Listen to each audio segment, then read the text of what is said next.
Hello and welcome to Skynet Today's Last Week in AI podcast, where you can hear us chat about what's going on with AI. As usual, in this episode, we'll provide summaries and discussion about some of last week's most interesting AI news. You can also check out our Last Week in AI newsletter at lastweekin.ai for all these articles and more. I am one of your hosts, Andrei Kurenkov. And I'm one of your hosts, Jeremy Harris. It's great to be here for another one of these things. I mean, man, it doesn't slow down, does it? It isn't. No, there's just more and more, and there's yet more ChatGPT news to discuss. But now I think all of AI is accelerating because of ChatGPT in a way, right? So we have a ton of other stuff going on that we'll get into. Yeah, I kind of find it interesting too how it's like it's all because of ChatGPT, and then in a way it's all because of GPT-3. It's all because of GPT. Like it's so hard to tell exactly when this moment started, whatever this like moment is. But it does seem kind of like people are just now seeing all these opportunities to build on top of language models using, things like LangChain or using, making Toolformers or things that take action in the world, but they're like kind of fundamentally these language models. It's a fascinating time. And I think, is that like, in your mind, is that the root of this acceleration, or is it coming from more compute power or something else? I think, we've seen there was a wave of hype of GPT-3, on Twitter. There were many applications and there are many little startups, but I think now it's just gone so mainstream that even if you're not an AI, even if you're not, a software person, that this is there now. And even if you're not an investor in tech, that it's there now. So I would say it's just like, it's been building up to this point, and now we're here, right? Yeah, I guess in a way, you're right. Like the thing with ChatGPT and things like that is it just makes it so much easier for people to argue their way into spending huge amounts of money on bigger and bigger and more scaled systems. So it's all kind of linked. Yeah. Well, let's go ahead and dive into our news stories. First up, we have our applications and business section, starting with the article, Meet the $10,000 Nvidia chip powering the race for AI. So what did you make of this one, Jeremy? Well, I thought this was interesting. I mean, for people who are like kind of in AI, it's not going to be news to you that, the Nvidia A100 is like the GPU that you use. But I found this article useful because it kind of provides a bit of an overview of what the landscape of GPUs compute looks like. They talk about, for one, they put a hard number to NVIDIA's market share, which I think everyone in AI has a sense that they're super dominant, but you maybe didn't realize that it was 95% dominant. That's pretty impressive. And a couple of numbers that just always help to flesh out people's understanding of what it means to be in the game when it comes to scaled AI. They mentioned it's pretty typical to use hundreds or thousands of these $10,000, A100 GPUs, and so it gives you a good order of magnitude sense. We're talking about millions and tens of millions and hundreds of millions of dollars for this infrastructure.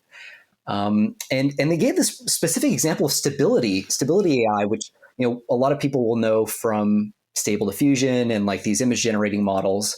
And they were talking about how they went from having 32 A100s last year. Again, that's what is that, $320,000 worth of A100s, to having over 5,400 this year, right? So we're talking about here just a disgusting number of dollars being spent on GPUs for this company, and sort of starts to focus the mind in terms of how important these things are strategically.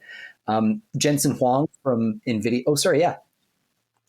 Yeah, exactly. Strategically, it's crazy in a way where it's not literally that these companies have supercomputers, but they're spending the money that you could use to build a supercomputer. And that is just, if you want to do large scale AI for things like language models or text to image or really a lot of things, you're going to need to have millions and millions of dollars for this sort of thing.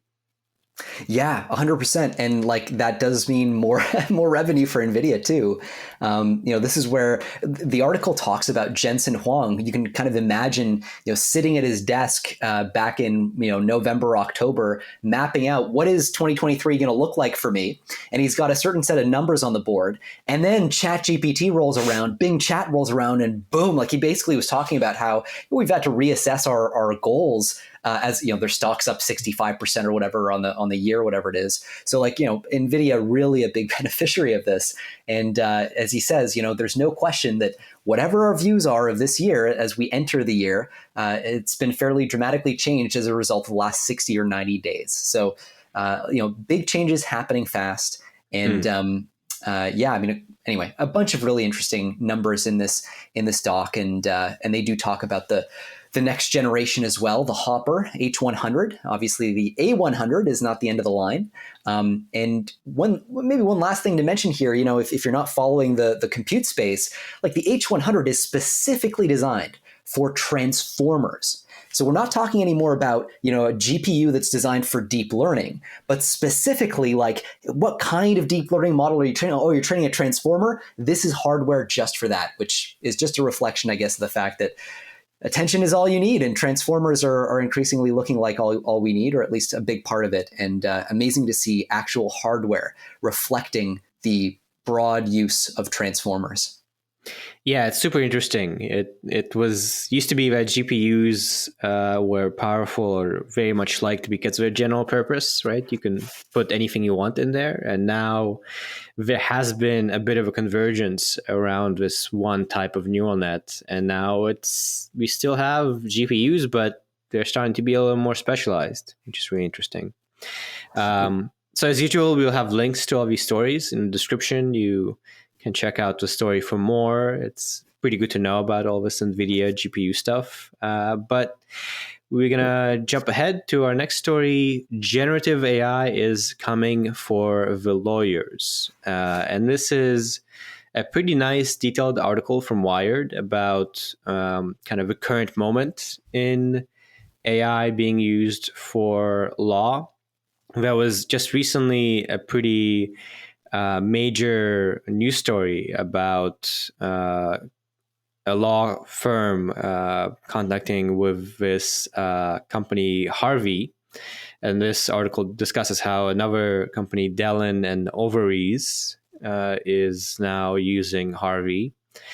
And it has this cool story where this Dellen and Overease started trialing the tool in September of last year, and then they were just kind of giving it to some of the lawyers to answer questions or draft documents or write messages. And it started small, and now they have thousands of people, like literally 3,500 workers across everywhere using the tool in a couple months. And now it's kind of becoming more official, where they are in a official partnership, and this tool Harvey is probably gonna grow a bunch more. So yeah, it's a good article discussing these recent trends and how there's been a lot of chatter about AI in law, but right now it's looking like it's really gonna be there, and it's going to be used by every company pretty soon.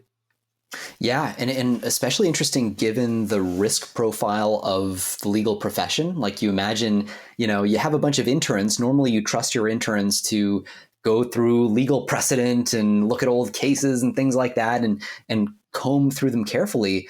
What happens when you start to outsource that to an AI? What if something goes wrong, and do you start to lose that kind of I don't know, that I don't want to say work ethic, but the habit that people are in of consulting the raw materials themselves? I don't know if that's something they talked about in the article. Yeah, they do. It's they discuss how we do have an issue with these things where there's hallucinations with language models, and they talk to the CEO and founder of Harvey about how some of the technical ways they're handling this. So it's not just a language model; they are fine tuning it for a massive corpus of legal data sets. So that helps. And then also this company, Ellen and Overy, said that they have a careful risk management program around technology. So I think I would say as people start using it in general, I would be a little bit optimistic actually that they would be careful and not just sort of trust it fully. Yeah, I mean, I personally think there's huge potential to use large language models for summarization of large legal documents for, I mean, the number of times, I'm sure you've done this a lot, you kind of hit, yes, I accept the terms and conditions. And, I'm sure my firstborn son has been sold off to like a number of different megacorps by now, but like, that's the sort of the promise of these tools is to be able to level the playing field a little bit, maybe between, people who can't afford legal degrees and people who can afford armies of lawyers to kind of like, write up all these documents. So I'm curious about that aspect too, long term. Like maybe that ends up making human agreements easier to draft and abide by, and reducing the number of lawyers that have to get involved. That's not going to hurt anyone's bottom line, I guess, except for the law firms. Yeah, that is interesting. Maybe less reliance on lawyers if we can understand the law stuff as well. But moving on to our lightning round with some other stories. We have Vicarious Surgical cuts 14% of staff, which Vicarious has robotics research on surgery, and it looks like maybe they're cutting some staff. Yeah, it's so Vicarious, as you say. I mean, it's this company that focused on a specific kind of hernia surgery. So there are like millions of hernia surgeries in the U.S. every year, and then about 500,000 of them qualify as the specific kind of hernia surgery that Vicarious Surgical wants to go after. And their tech, lets surgeons remotely control these robotic arms that carry out the surgeries. And this falls in an interesting time for robotics. I've talked to a lot of friends in kind of VC and like in the startup world. And one of the things that I keep hearing is the talk about ChatGPT, the talk about large language models is like kind of sucking the air out of the room for a lot of these robotics companies. And they kind of want to be like, hey, look over here, like we're doing interesting shit too. And I guess, it's unclear whether that's directly the cause here, but certainly a cut happening with Vicarious. And they are going to be using that to make more budget room for R&D. And so that's, probably a good thing given the additional leverage that a lot of new tools have introduced. So, maybe they're looking at exploiting some of the sort of action transformer stuff that we've been talking about and we'll talk about. But they now have 2 years of runway. So, should be enough to kind of weather the storm. But Vicarious Surgical is, definitely a big and emerging player that a lot of people are excited about. So figured it was worth flagging. Yeah. It's I think it's also probably more of a broader trend where a lot of startups, like we've seen giant companies, Google, Facebook, lay off 10% of their staff, right? And I think startups are definitely maybe more hesitant to hire if they are not downscaling as well.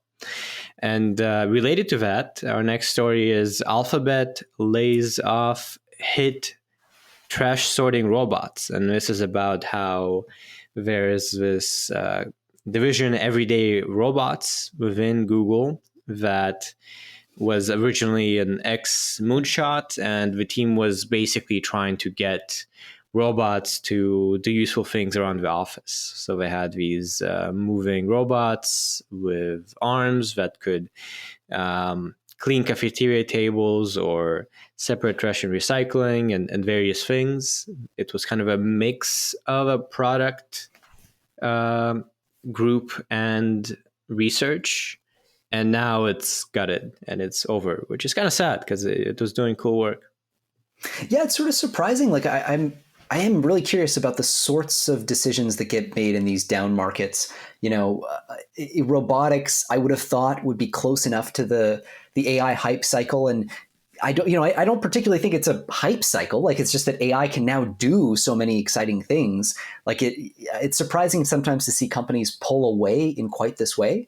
Like we've seen Facebook, for example, I think withdraw a little bit from the metaverse stuff and redirect towards AI. So Microsoft investing more in even in the down market and all that. So anyway, interesting to see where the cuts get made and where they're not getting made, and maybe a bit of a surprise here from Google or from Alphabet. Yeah, I know it. They've been doing really, really cool stuff. I think my impression is it was just too much money. This article Yeah. says they have over 200 employees, which is quite a lot.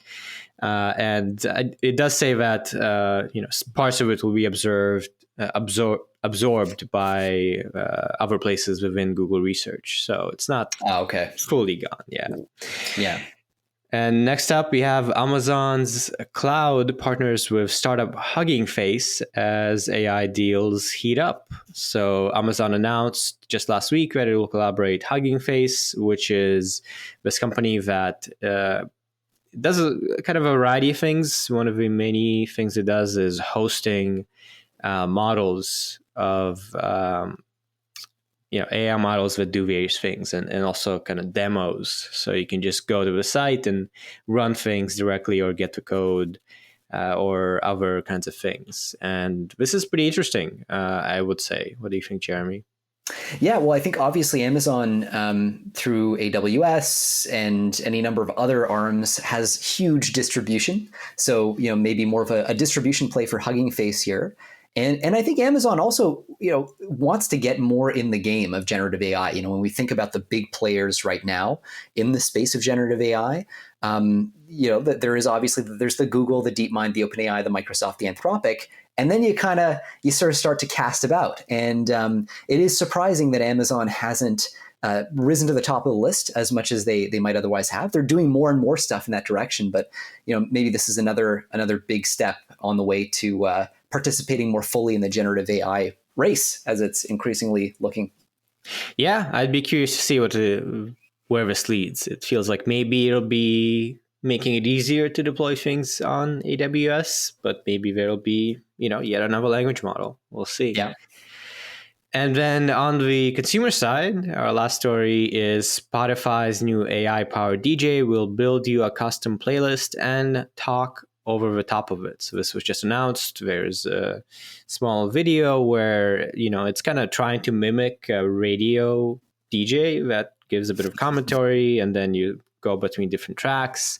And honestly, it's not super impressive. I feel like this is not using anything too fancy. We've had AI playlists for a long time. So I think this is interesting from kind of another, hype cycle aspect, where now Spotify had to get into this and make an AI powered DJ, where it's not exactly a novel idea. Yeah, I mean, again, interesting how. So there, I guess there are two interesting things here. Like one of them is, you kind of sometimes feel like people have they're a hammer in search of a nail. Like they've got this amazing tool, they know AI can do new stuff, and then they're trying to shove it into as many places as they possibly can. And so, the startup founder in me looks at this and goes, "Okay, that's not how you build product." But there is an important difference here. This is a set of tools that are much more malleable than the kinds of tools that we're used to productionizing. Like, usually you build a website, you build an app, and like a button can only do one thing. And like you build these very specific sets of buttons and the whole thing does one function. Whereas, you're always a prompt away with these language models from changing the kind of value they can offer to end users. So maybe it's the case that companies aren't actually going to find that they're throwing their money away, even as they just test out a harebrained idea, because it's so easy to tweak that idea just by changing a prompt, just by retraining or fine tuning or whatever. And maybe that's a fundamental difference between what it means to develop product with AI today versus doing product work 5-10 years ago without AI. Yeah, and I think another aspect here is, if you kind of look at the demo, my impression is it's not really just using a language model. It's more like the things that the DJ will say are kind of pre-written. There's like a template and a lot of human writing going on, with maybe a bit of room for improvisation. So I think we also see this, where a lot of companies will announce features that are, AI. And we've already seen this, right? Where it's AI, but it's not doing anything too fancy. It's not necessarily using GPT-3 that much. So good to know. And moving on to our research and advancement stories, starting up with Toolformer. Language models can teach themselves to use tools. So you flagged this one, Jeremy. What did you think of this? Yeah, I mean, very cool, and also from a safety standpoint, yeah, this is one of those papers that shows you that the set of things you thought these language models can do maybe is a little bit bigger than you might have thought, and they're basically talking about a technique that you can use to get these large language models not only to learn, like we're not just talking about prompting them and giving them examples of using APIs or tools in their prompt, but actually finding a method to have these language models teach themselves how to use new tools. And so this is kind of I think it's interesting from the standpoint of like this basic question people always have about a new model when it comes out is like, what can this thing actually do? And that's an important question because sometimes language models, or models more generally, have capabilities that are dangerous, like malicious. And the companies that develop them don't necessarily know what those capabilities are when they finish building the model. Famously, you could use GPT-3 when it came out to write phishing emails. And OpenAI hadn't realized that at the time. They just had this thing that was good at doing autocomplete, and surprise, it has all this like kind of cluster of malicious applications. And so this is kind of another step in that direction. If we have these systems that can teach themselves to use any kind of tool, and the kinds of tools they play around with here are things like calculators, calendars, Wikipedia search engine, a machine translation engine. So, non-trivial tools. If you can get these systems to figure out how to use those tools, then like you start to think, wow, how could I even conceive of the range of applications of this model? And that's, I focused on the malicious stuff. There's also a really good side to this too. Holy crap, how useful is this? I mean, like a general purpose tool understanding model that you could prompt in plain English to do anything you want, like to use any tools that you want. I mean, it's fascinating, and I think a really interesting trick that they're using to pull this off. And anyway, I thought a really cool leap here. Yeah, no, this is super exciting. I think, combining language models with these APIs is very powerful and something we're just sort of starting to explore. And this paper is pretty fun. I think it has a neat idea at its core where basically, you do have to start out with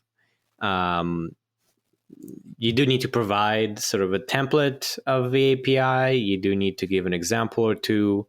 And the general idea they have is given, some data set, you can add some API calls and just sample them randomly kind of and see which ones make it easier to predict the correct text and which ones don't. So they do have, like, as far as teaching themselves, the idea is you can collect more data and then do fine tuning on more data, which is pretty neat. I will say that this does limit the complexity of the API that can be used. So these things, calculator, calendar, these are, fairly intuitive things, I would say, where you don't need to provide anything more than the text input, really. So if you get tools that are, I don't know, like 3D modeling or drawing or anything like that, that's not quite what Toolformer is about. It's about you have an API where you can send a request with some text and you get a response in some text. And that's kind of how far it goes. But still, we don't have many data sets with using APIs. I don't really know if we have any, really. So this is a cool demonstration that you can collect that without human involvement. Yeah, and it's funny to see how I don't want to say straightforward, but like how cute, how interesting the ideas are now that are because we're able to prompt these systems in plain English. So like you don't really have to think about the execution as much. You can just kind of come up with a concept like, what if I could teach my model using this little trick? and it's very cheap and quick to test. And so I feel like that's kind of part of what's behind a lot of these interesting, again, cute ideas that people are starting to explore with getting these language models to, teach themselves or do things like that. So yeah, chalk this one up as another example of that trend, I guess. Yeah, maybe.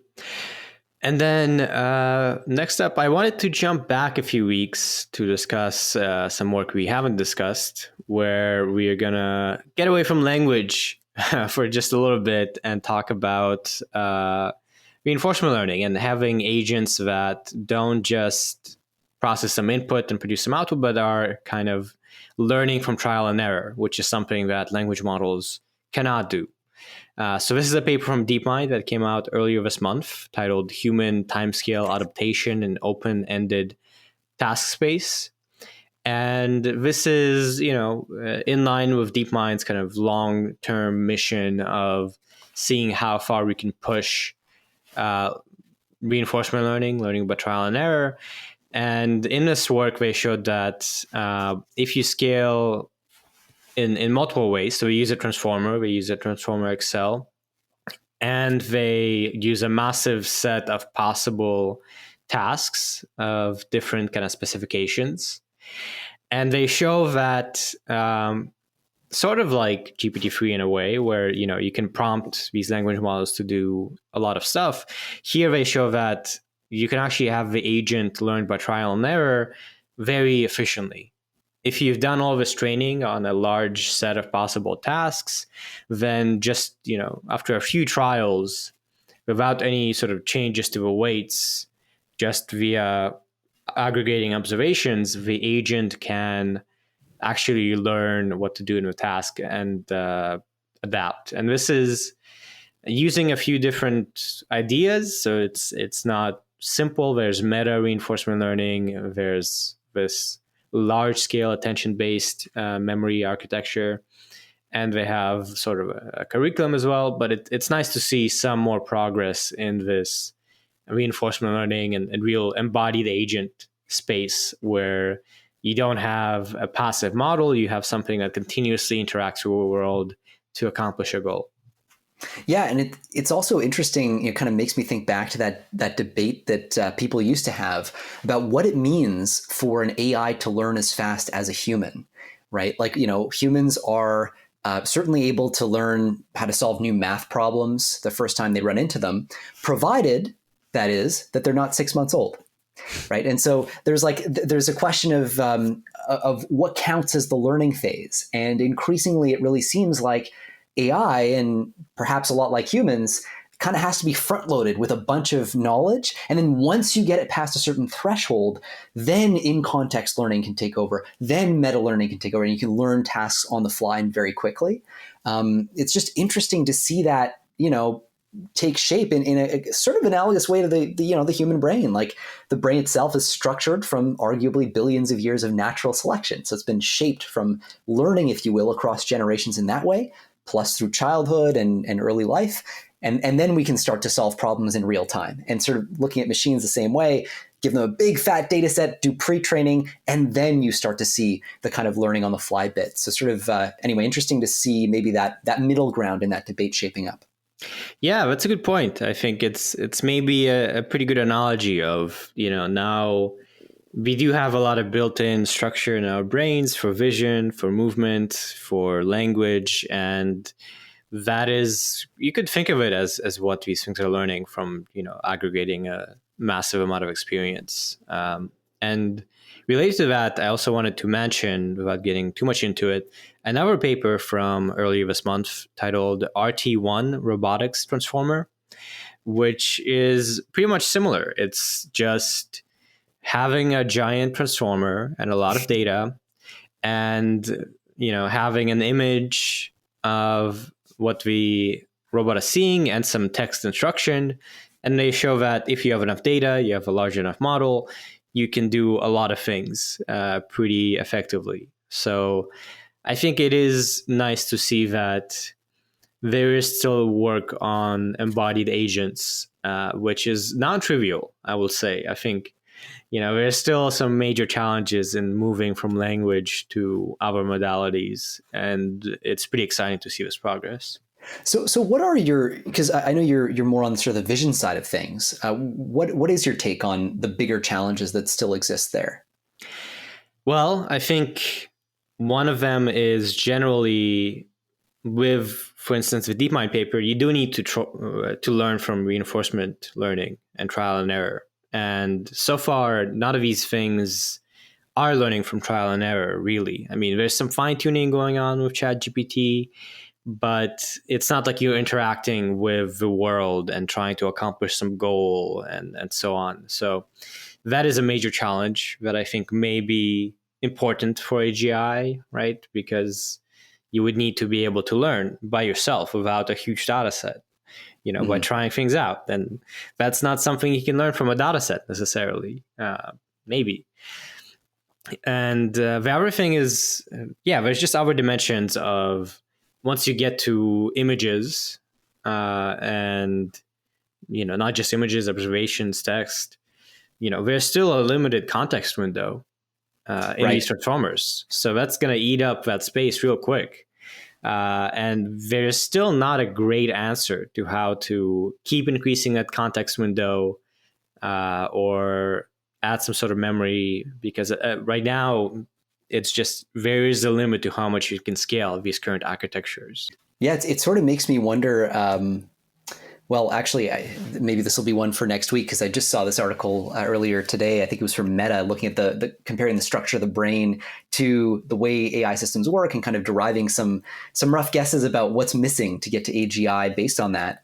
But like what would the closest equivalent to a context window be for a human, and like how long is that? Anyway, these are all kind of really fascinating questions that you're prompting me to think about, but maybe maybe we can do that Maybe next next next week. episode. Maybe Yeah. next week. Yeah. And now we're gonna just wrap up with a few more stories. So first up, Meta heats up big tech's AI arms race with new language models. So Meta released Llama, short for large language model Meta AI, that is similar to GPT-3, fundamentally kind of the same idea, and has pretty impressive performance, which is interesting. Yeah, and it's trained on 10 times more data than OPT. I think one of the interesting things we're seeing here is like this constant optimization around, how much should I scale my data set? How much should I scale my amount of processing power? How much should I scale model size? Obviously, this goes back to, well, GPT-3 first showing, hey, you know what? You make your model a lot bigger, you get good results. And then we got Chinchilla saying, actually, you know what? You ought to make the model maybe a little bit smaller, but crank up your data. And maybe we're seeing that reflected here with this LLAMA Llama. So it's sorry, how to do that. 10 times bigger than OPT on the data side, and it is going to be available to basically everyone on a non-commercial license. And this is yet another example of Meta doing this, kind of playing this game, it seems, of fast following. So like some big lab will come up with a major breakthrough, and then a few months later, Meta comes out with the open source version of that breakthrough. We've seen this happen with a number of other systems. Actually, OPT was an example of that, which was basically GPT-3 scale. But I think what's really interesting about this, one of the biggest take homes here, is this Llama model is competitive with, or the bigger version of it, which has 65 billion parameters, is apparently competitive with Google's Chinchilla and also Palm, which is a 540 billion parameter model. So kind of showing you how not all scaling is created equal. Maybe you can pack a lot more punch in 65 billion parameters than we once thought, and then their 13 billion parameter version is competitive with GPT-3, which is about 10 times, actually over 10 times bigger. And so it's interesting, you can shave an order of magnitude off your at least your parameter scaling with data scaling. Sort of cool test of the balance between all these different ingredients. Yeah, it's quite cool. And I think it is quite cool that this is open because it is competitive with GP3 and the code is out there. And this was trained on publicly available data. It's not, unlike a lot of these things, GPT-3, ChatGPT, it's all out there. So fundamentally, someone could train this themselves if they had the money and the tech. So Right. yeah, it's exciting. Yeah, it is. And it's also, you know, you think about the malicious applications too, and it's out there for those purposes as well. Everything in AI is a double-edged sword, but I'm excited to see what people start building with this. You know, like what can people do once they can crack these powerful models open and, you know, use the middle layers and all that good stuff. Yeah, yeah. And next up, we have MIT researchers have developed a new technique that can enable machine learning to quantify how confident it is in its predictions. This is coming from MIT. You don't get too much into it. This is showing new results on uncertainty quantification while using less processing power and no additional data. And I think this is just worth noting. I think as one of the problems that is interesting as we deploy these systems in the real world, having the ability to not just produce an output from a model, but also produce a confidence score from that model will be, I think, very important. I think that will really help in calibrating when to trust the model, when not to trust it, things like that. Even ChatGPT, you could maybe do something like that. So it's nice to see some progress along those lines. Yeah. Do they mention anything about the kind of problem of, you know, if you ask a human being, you know, so, okay, so you think that, I don't know, you should buy Tesla stock today. And then you're like, how confident are you that you should buy Tesla stock today? And if the human being is like, let's say it's a really stupid person, you know, they make the wrong call, but then they might be really confident about the call because their mental model of the world is so broken that it not only makes their prediction wrong, it makes their uncertainty estimate wrong on that prediction. In other words, the uncertainty is only as good as the base model. Is that part of what they discuss? Or Well, yeah, that's basically the one of the challenges is uncertainty calibration. So when you calibrate it, you have the right kind of output of uncertainty. So um, definitely when you're dealing, for instance, if you're dealing with out of distribution data, you might have some issues quantifying your yeah, uncertainty well. So it's a challenging area, and this is nice primarily because it's creating a simpler and cheaper approach that you could maybe deploy. But there's been a lot of work on it, so I think I think it's possible to be a little bit robust. nice. And jumping on to a very much real world application, we have machine learning makes long term expansive reef monitoring possible, about how conservationists can now monitor climate change impacts on marine ecosystems over long periods of time using a tool called Delta Maps, which assesses which reefs might be best for survival and um, can tell you where to target your preservation efforts, according to a scientist. And you can use this tool to examine the impacts of climate change on connectivity and biodiversity and more large marine ecosystems.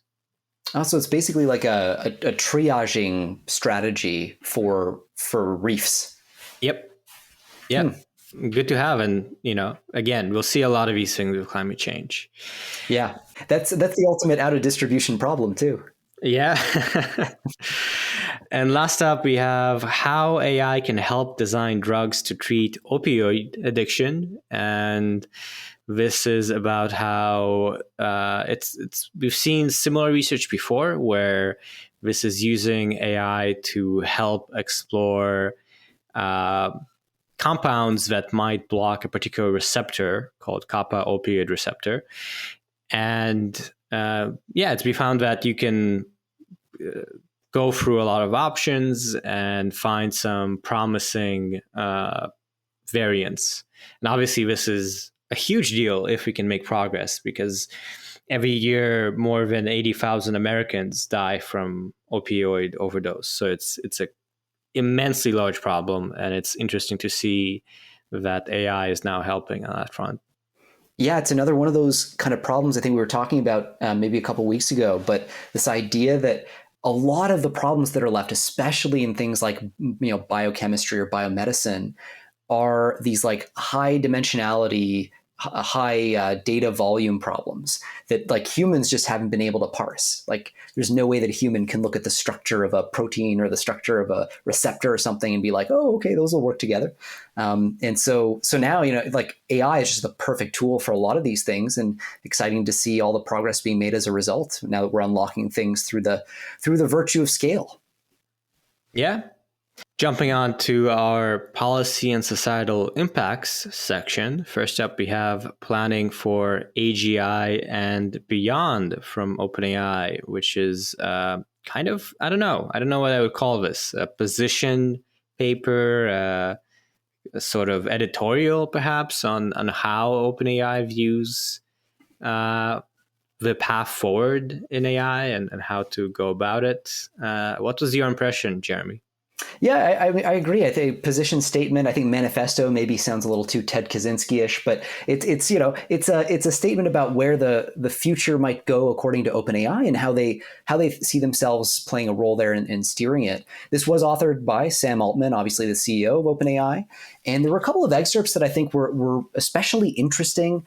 So one that I thought was especially interesting was this idea that they say we want to successfully navigate risks. In confronting these risks, we acknowledge that what seems right in theory often plays out more strangely than expected in practice. We believe we have to continuously learn and adapt by deploying less powerful versions of the technology in order to minimize one shot to get it right scenarios. And this is a really interesting, I mean, if you're following the kind of AI safety world at all, this is one of the core debates in AI safety. And this debate is about whether we're going to have just one shot to get AGI right. Whether we build an AGI the first time and like if we get it slightly wrong, the thing goes nuts and kills us all instantly. Or are we going to be able to iterate our way to it, test things, see how they break, and kind of gradually shape the system? In which case, maybe that's a more optimistic scenario. And there's a really big kind of polarity in the AI safety world right now, with some people who feel it's a one-shot get it right situation, and others who think maybe more iterative. OpenAI definitely falling more on the iterative side, which is why they err on the side of deploying their systems. And they've got an eye on policy too. They're focusing on trying to openly publish their systems so that policymakers and institutions have time to understand what's going on. That's a big theme here. And I think one of the last things I really wanted to flag was, let me just see here. Actually, there's so many interesting ones. But anyway, so one of the things I did want to flag was they were talking about how this idea of AI safety and AI capabilities as being separate things doesn't really make as much sense as people once thought. And we kind of see that with ChatGPT, right? Again, ChatGPT is not a more scaled version of GPT-3. It's a more aligned version of GPT-3. It's a version of GPT-3 that we've figured out how to steer and control a little bit more carefully. And it's just in that steerability that we unlock all the value. Almost no one had heard in the mainstream of GPT-3. Everybody's heard of ChatGPT, and the thing seemingly that makes the difference perhaps is the alignment component. So, the value we can get out of our AI systems today does seem bottlenecked to some degree by the safety piece. So maybe it makes sense to think of these together. Anyway, what were your thoughts on this, Andre, as somebody who's looking maybe more from the capability side? Yeah, I think this was a pretty decent read. I wouldn't say I found anything surprising in it. I think a lot of this is pretty much what has been the stance of OpenAI, and this is a bit of a summary. And yeah, I think some of these highlights, as you said, that AI safety and capabilities are should be entwined, is a good point that I found very interesting recently. And then I think it's also cool that I think this is primarily about the short term, most of it. So it's not actually talking about, hypothesizing about the AGI. There is a section about it, but it's really talking about, in the meantime, so far we don't have AGI. What should we be doing as we seem to be approaching it? And so, yeah, I think it's worth a read if you haven't kind of been keeping up with this. I also found it a little bit interesting that later on it said there should be great scrutiny of all efforts attempting to build AGI and public consultation for major decisions. I don't know if that I can take that very seriously. I'm not sure OpenAI is lobbying for regulation or like, supporting the EU regulation front. And if you really believe in that, I would say probably you should be just lobbying for regulation from the government. But yeah, I think the comments on what OpenAI is thinking about is interesting, and kind of a big deal considering they're building ChatGPT. Yeah, I mean, and to double click on that point about regulation and the extent to which OpenAI might be for it. I think one complicating factor too is like it also has to be the right regulation. It's so hard to get this right, and we've seen things like the EU AI Act that seem to be a little bit off, like things are a little bit sideways in terms of definitions of terms and all kinds of stuff like that. But at the very least, this serves as a call for policymakers who now know what ChatGPT is. They know OpenAI is the company that did it. OpenAI has that credibility. And this, in some sense, is legitimizing efforts to say, hey, you know what? Yeah, there ought to be some real scrutiny. If we're talking about labs that are going to build human level intelligence that see themselves as anywhere close to doing that, it does seem like pretty insane to just be like, all right, yeah, you do what you want, and like we'll check in whenever. And actually on that idea of normalization, maybe last thing I'll mention is in this post, one of the things that Sam A does is he says, look, a lot of people think of AI risk or existential risk, or AI risk in the long term, as being this sort of like laughable thing. And he basically says, we take it seriously. In fact, we do think that it could be existential. And again, whatever your views are on OpenAI from a safety standpoint, like, do they actually mean this, whatever, this does start to change the mainstream conversation when arguably one of the leading labs in the world that's close to doing this is saying, we think there's existential risk here. And Satya Nadella, I think, is also, CEO of Microsoft, has also come out and said the same. Yeah, no, I think it is probably gonna reach a lot of eyes that haven't been seeing these kinds of things before, which is a good thing. And maybe speaking of that, also a bit of an editorial or perspective, you wrote this next article, what ChatGPT means for new future of national security. So maybe you could just go ahead and tell us, what does it mean? Yeah, I added this. So for the audience's edification here, Andre very kindly puts together this like amazing Google Doc every week, and we add our articles to it. And I was just like, oh, I'm just going to slide this one in here. It's an article that I wrote in the Canadian context about a couple days ago now. And yeah, basically this is just arguing that like all the things that we talk about here, or many of the things, AI is a dual use technology. You can use it for good and for evil. We've seen things like ChatGPT be used to make new forms of malware. And basically, you think of scaled phishing attacks, information operations. We have breakthroughs in AI that can, help us design better bioweapons and things like that. At a certain point, you start to wonder, is it okay? Is it remotely sane for governments to be flying blind through this process? Should there not be a structure within a government at the executive level, very close to the head of state, that's tracking risk from AI systems? When you talk to people in this space, they'll tell you they fully expect some kind of dramatic AI augmented malware attack, cyber attack, to cause like global scale harm in the next 2-3 years. Like the number of years is not long. And so just the thought that, hey, these governments should probably set up a structure. We call it an AI observatory, at least my team does. And yeah, just to inform on opportunities and risks, also things like workforce disruption. You could imagine that being something that you track depending on where it's positioned, but certainly national security risk from misaligned AI, all these things. We should have eyes on it. That's basically the entire point of the article. I saved you the click. You're very welcome, everyone. That's about it. Yeah, I think it's another case where, this conversation has been going on. AI has been kind of crazy for a while, but now if you're behind, if you haven't really gone around to building a real set of expertise in your government, then you got to do it. Yeah. And Canada, for instance, does have an AI strategy. I think most countries almost have some sort of AI strategy document. But I think now you need maybe not just kind of talking about it, you need maybe a division, a whole, not necessarily branch, but a set of people that are keeping up with AI and can think about it and, do what needs to be done. So it's a good point, and I'm sure we'll see more discussion on this front as well.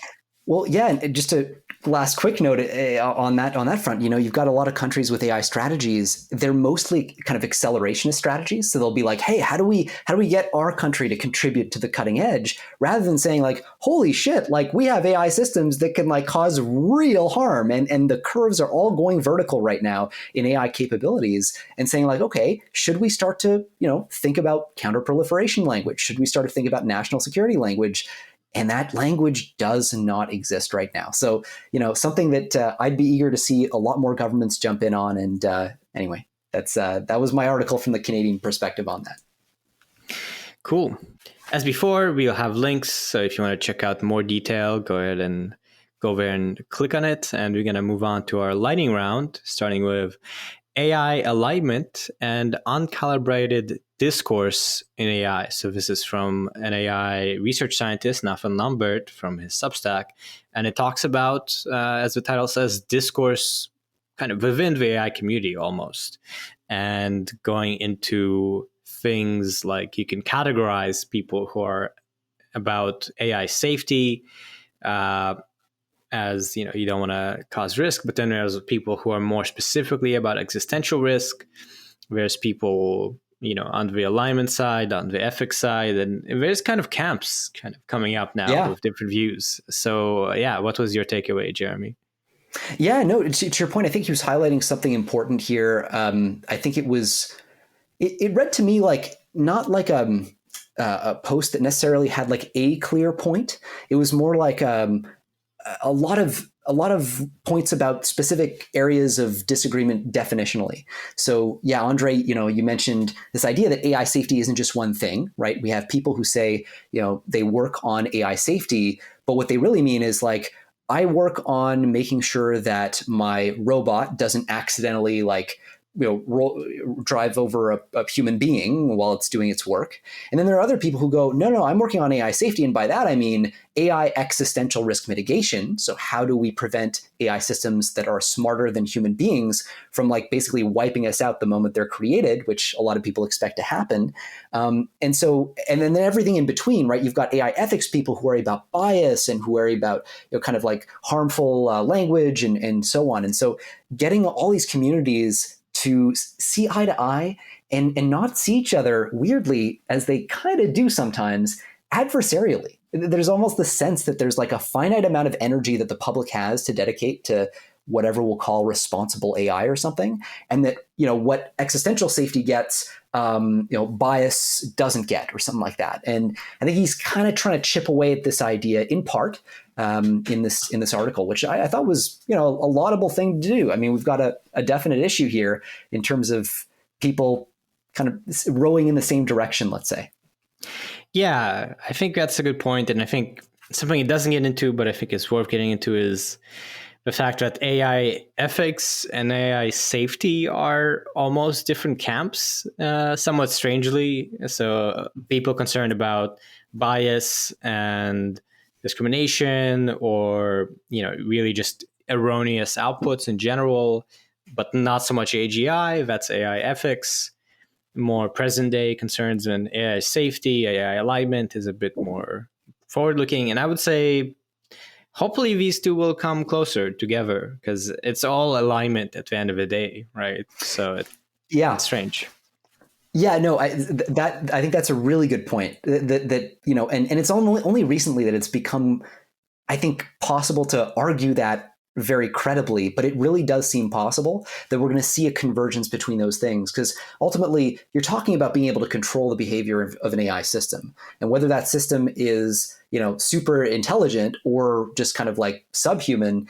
As our systems get smarter and smarter, the AI ethics people have to deal with systems that look closer and closer to those long-term outlook systems. And so, anyway, it's an interesting dichotomy, and maybe ultimately a false one. Yep.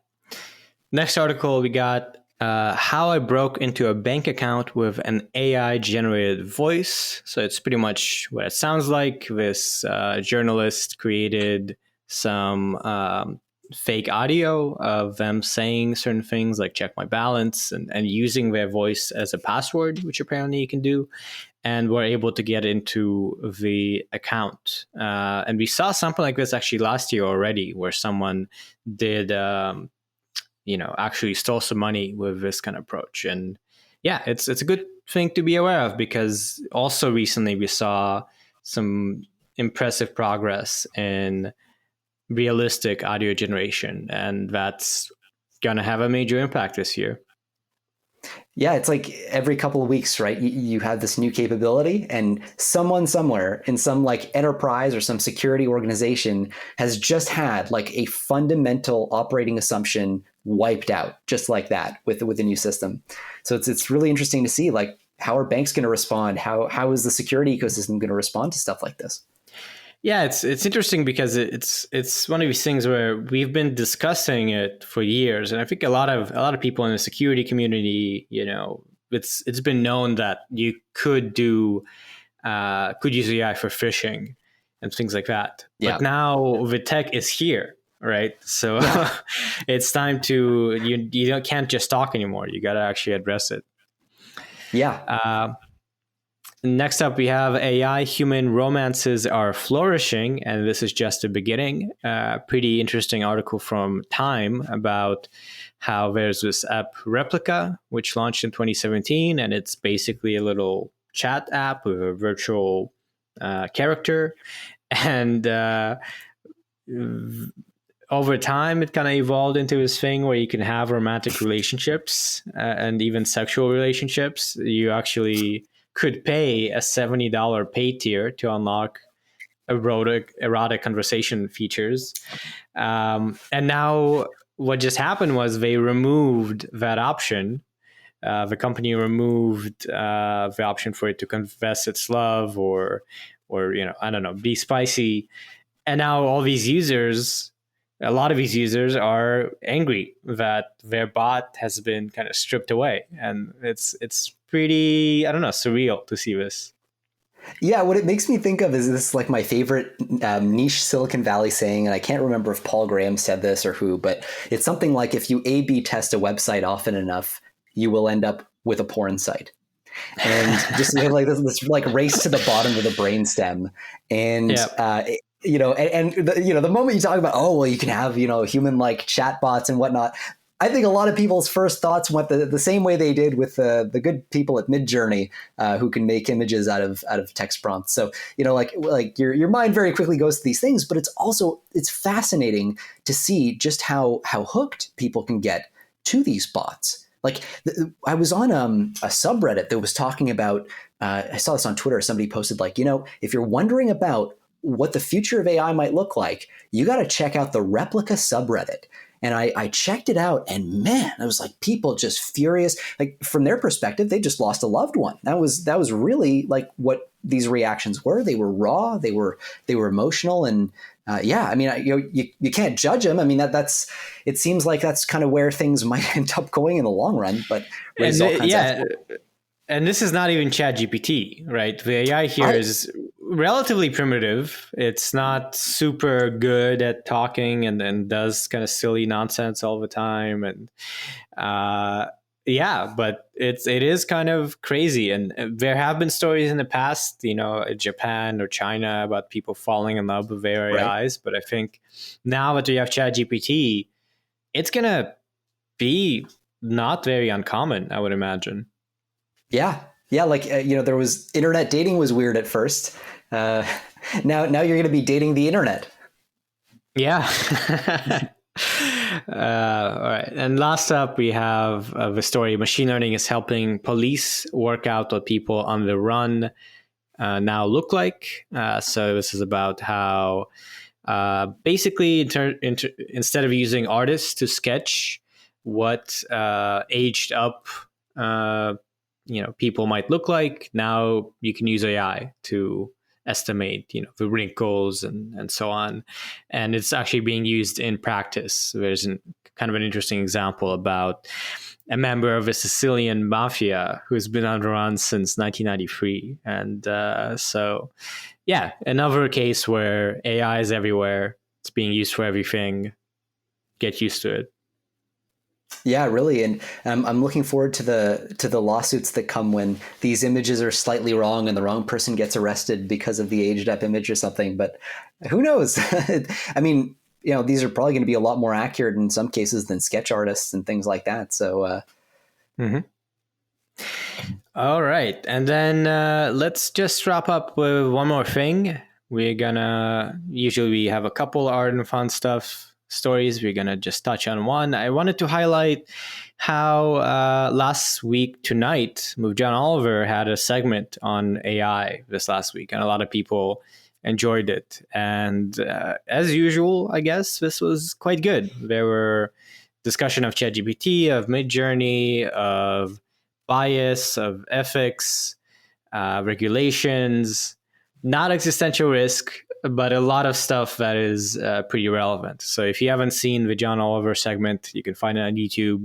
It talks about a lot of stuff that is pretty relevant. It's funny how mainstream things are getting. I don't know if you have this feeling, but like I used to have this sense that I was in this very tight community that would talk about AGI and take it seriously and all this stuff, and like would be weirdos to the outside world. I wouldn't tell people what I was working on and so on. And now it's just kind of like everyone's got a take on AGI, and rightly so. But it's funny to see it proliferate like that. It is funny. I mean, everyone knows what GPT is. It's crazy. Yeah. GPT was like a paper. It was like the research community cared about GPT-2, and people were like, oh no, GPT-2 can be used for misinformation and things like that. And now talk to anybody, they know what GPT is and sort of what it does. So it's kind of crazy. A lot more weirdness waiting for us. There sure is. And with that, we're going to wrap up. Thank you so much for listening to this week's episode of Last Week in AI. Share it with friends. Rate us on Apple Podcasts. We actually look at your ratings, so we'd appreciate it. And be sure to tune in. We'll keep going next week.